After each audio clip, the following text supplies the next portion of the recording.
Hang on. Wow, Oh. more floating objects. I think I kind of gave it away a bit there with my framing. Oh. Look at that. It's dark. Dark, of course. It's not natural.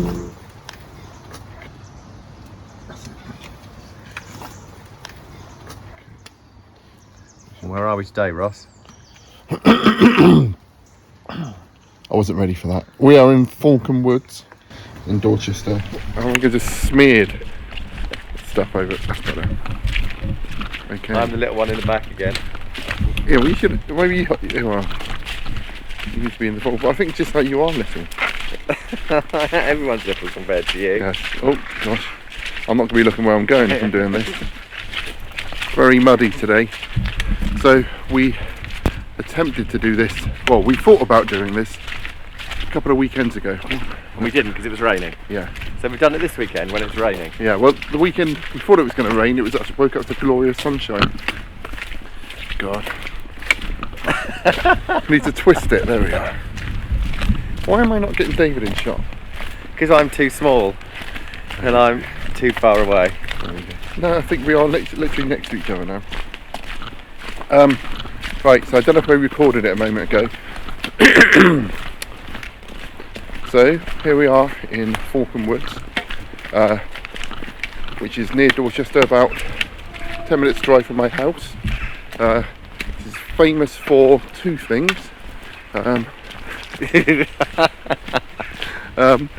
There's Thing number one? Thing number one is there's a cottage here where Thomas Hardy was born, who is Thomas Hardy's cottaging. yeah.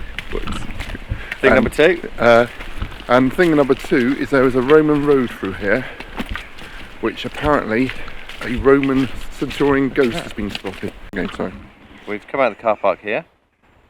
We're here where the picnic tables and the bin behind me are, and we're after this Roman road on the embankment, which is straight as a die. Up here? Yeah? No, not that way, because that's the path, that path there. Okay, so it's up this hill. That one. Okay. Luckily enough, it actually says Roman road on a sign as Yeah, well. okay, yeah. The clue was there all along, wasn't it? The sign with Roman road written on it, yeah. Not natural. Question. Yes. If in Roman times the surface of this road was 2 foot higher than today, Yes. So this is what I was going to come on to, yes. But why is it when you do archaeology you dig down?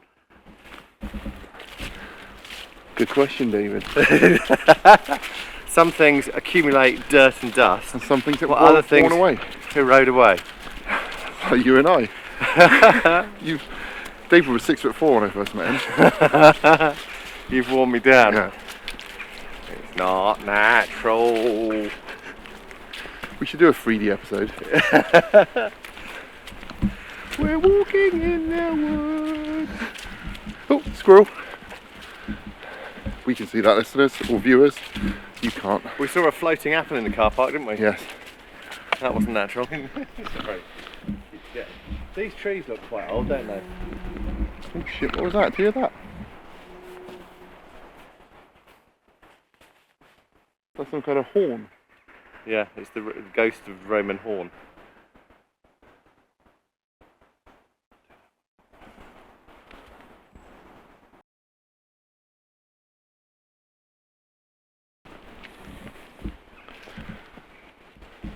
Not necessarily known for wood woes, these woods. However, You never know. so when we filmed the Woodways episode in Yellowham Woods is just the other side of the A35. So before the A35, presumably the woods were joined up.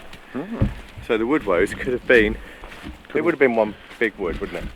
The wood woes could have wandered through the woods. It could have woamed along the Woman Road. Yes. So this is a Roman road we're walking along now. So apparently Dorchester was a stopping off point between London and Exeter, and the Roman road would have gone all the way from Exeter to London, and this would have been part of it. Yes. And it was really interesting when I was reading all the sort of like things about Roman Dorchester, which is where I live. Like when they're talking about finds from places, you know, like Yes. like the most significant hoard of silver coins in the area was found when they were digging underneath the Marks and Spencers.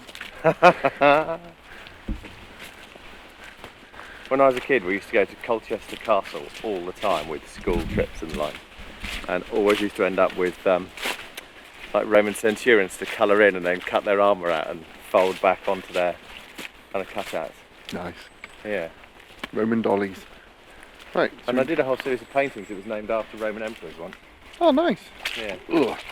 So that one in the whiskey room is one of those. That big green what's it called? growing. I can't remember. Right. And this morning I read. Good story. Yeah. This morning I read which Roman emperor was the one when Dorchester was conquered, or Dorchester was known as Donavaria. Yeah. When it was a Roman place. It's a horse over here. But I've completely forgotten. So we will do that on the audio version of this this story. We're allowed to walk through. It's fine. There's ponies here. So go and check out the Dark Darzet podcast for more Roman facts, which I can read out without and look like I know what I'm talking about, or sound like I know what I'm talking about. Okay, here we have a horse. In the background, a pony. Where's the? Can you see it on there? There's another one staring at us. I'm going to stand this side of you because I don't like horses. They're like spiders with half as many legs. Yeah, and they can kick you. Yeah. So, what was I saying? The schoolboys who were having a camp in the woods. One of them came. Horse hiding in the undergrowth. I'll get the story out in a minute. The schoolboys who were camping in the woods, one of them came rushing back to camp saying that he'd seen a Roman soldier, and apparently he was floating in the air. And there's a story that they all went to go and have a look and they saw it as well?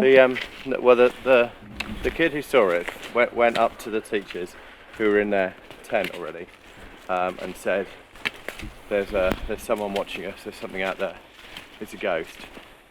And they knew it was a ghost rather than just some pervert watching them, because it was floating a couple of feet in the air, it wasn't on the ground.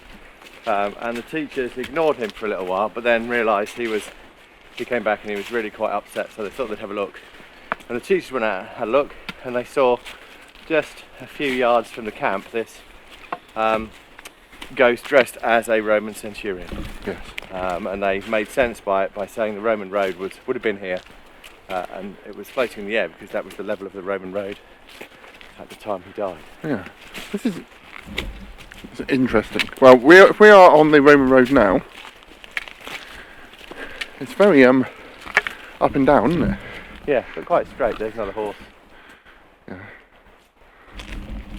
Yes, as we know, as we're all taught, Roman roads are straight. Chestnuts here. Yeah. Yeah, well, these are proper chestnuts. They're not There's two horses. not conkers. They're sweet chestnuts. Yeah. Not horse chestnuts. But there are horses over there. Yeah. Do you know what this reminds me of? What? It reminds me of the place where those other people recorded that Woodrose video. Oh. Do you remember that one? Maybe they were here by That mistake. one at night. And there was the tables down the bottom. There were tables down the bottom. There was a built-up car park that we couldn't find that side. There were horses in the woods that rushed out of them at night. They weren't in the Yellowham, they were in It was Thorncombe. this track, wasn't it? And then it opens up at the heath that they got to. There we go. So, just to put shade upon other investigators, you may see other videos online of people searching out Woodrose, saying they're in Yellowham Forest, and they're not. They're in Thorncombe Woods. So they're not, the noise they might have heard may have been a Roman Centurion, not a hairy man of the woods. Yeah. Completely A messed hairy up. Centurion in the woods. So come at us, whoever you were. Have you ever done the beer Centurion? No, what's the beer Centurion? No, I haven't. I want to. It's quite difficult. Is that like a human centipede? No, it's where you have 100 shots of beer and you drink them every minute. You have a shot of beer. Right. And you're not allowed to miss a minute. You're not allowed to have like 2 or 3, so you've got time to go to the toilet. Right. So how much is a shot? Well, I think it equates to like 4 or 5 pints over 90, like 90, you know, 100 minutes. I think that'd be alright. Yes, you think it'd be alright. Yeah. I know several people have tried it and failed. Yeah. Yeah. I imagine it'd be quite boring because you won't have much of a conversation in between. Yeah. Unless you've got people cheering you on. I think you have to line them all up, don't you, and do it with friends. Mm. Maybe we should do that while we're doing our podcast. Yeah. Just as Roman soldiers and do the beer cinch. Yeah. Beer thing. God, I'm kind of regretting this pole. It's getting heavy. Oh, yeah. Are they wearing Roman outfits? No. They weren't very happy with it. It is very early on a Sunday morning. It is, isn't it? David. It's stopped raining though, yes. Are you hungover? No, not this time. So this is the first video of David not being hungover? I was hungover yesterday, but that was partly your fault. Sneaking alcohol into a fireworks event. It was my in the kids' rucksack and making them carry it. I think that was you. Using my children as alcohol. Alcohol mules. Right, I'm going to stop this for a bit because it's getting heavy. A lake or a pond? I always get confused with the when does a pond become a lake and when does a wood become a forest? I don't know. Look, David looks like he's taller than me now. Sounds like the kind of thing I should know, but I don't know. Yeah, you look like the man who would know that kind of stuff. It's like, when does a stream become a river? Yeah. So when you can't jump across it. There are definitions for that on streams and rivers. Okay, well, stay tuned for... I think this is a pond. Okay. Because I reckon I could walk across it. When does a puddle become a pond and when does a puddle become a lake? When it's permanent. The Okay. puddles aren't permanent. Okay, we will stay tuned for our audio version of this podcast with David. We'll come back. I've set him some homework now. Oh no. Oh, it's a train. The horn we heard earlier was a train, just heard it. Nice and Roman road and street. What a view, look over there. Oh wow, I haven't been up here before. Viewers, we will show you the view. We'll spin it. Views always look shit on cameras, don't they? I'm reading a book now. Right, gonna whip it round. Yeah, see, it doesn't look half as good. I'm reading a book to my daughter at the moment. It's like a bit like a Harry Potter thing, but in America. And they're saying that the reason you can't film anything which is supernatural or magical because of something called the wonder, and they were saying same as when you take a picture of a moon. The moon, which looks amazingly big and bright and enormous, and when you take a picture of it, it just looks shit small. It's just saying there's something like in humans called the wonder, which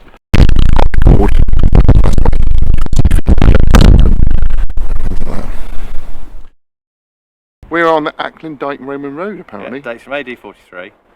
And in southern Britain, many of the Roman roads were constructed in the years immediately after the invasion of AD 43. When areas were pacified, maintenance of roads became a civil matter. And like today, it was the responsibility of local authorities. The road that survives in Thorncombe Wood and Polletown Forest is part of a route that ran between Roman settlements of modern Dorchester and Old Sarum on the edge of Salisbury, and on large scale was part of the route between Exeter and London. Exactly what I said. I'm surprised that's exactly what you said. Yeah, and I said Donaverio and David skipped that when it was on there, because he didn't know how to say it. But alright, nice picture. Donaverio and Saw Viadunum. Well done. And Tossa Rum, what are the other Roman names and asterisks? This road may also have been a show road that displayed Roman ingenuity and power. As it climbed the hill where Thorncombe Wood is now, it and any army units marching along it would have been clearly visible from the well-populated area around Dorchester. The same effect would be gained just to the east, where the road runs along a prominent ridge that overlooks the Froome Valley. Not only should this road be valued as a well-preserved example, but the likelihood that it was used to intimidate the local population helps us to understand how the Roman army imposed itself on those people. It's clever, isn't it? That diagram looks like a tooth. I can remember drawing these sort of diagrams. This is Yeah, how they made the road. yeah, doing that in school. I have no memory of it, apart from doing it. Extract from the Roman Road by Thomas Hardy. The Roman road runs straight and bare as the pale parson line in hair across the heath and through, and thoughtful men contrast the days of now and then, and delve and measure and compare. It's not good, is it? The Roman road you did sound disappointed. Yeah.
If you knows of any weirdness you'd like to share with Dave and Ross, you can tell them by email at darkdarzet@gmail.com or talk to them on Twitter at Dark Darzet. Well, until next time, stay discombobulated. Stay discombobulated. Stay discombobulated. Stay discombobulated. Stay discombobulated. Roman Road from there to here and further.